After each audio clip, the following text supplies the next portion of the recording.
ভাই মুখে দিলেই এটা ভাইঙ্গে একদম চুরমার হয়ে যেতেছে। পিঠাটা এত মজা আর এত ক্রিস্পি হয়, দেখছেন কত ছোট্ট একটা পিঠা।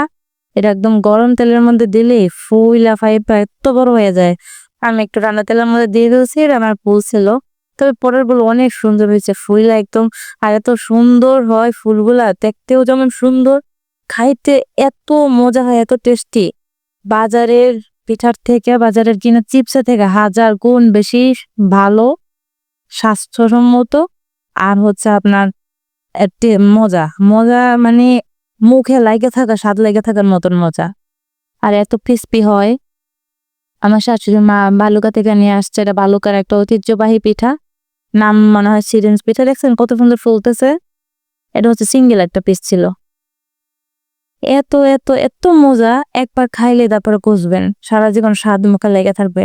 দেখছেন আমি কতগুলো একসাথে বানাইছি। আমি এই সবগুলা একা একা বসে বসে খাই।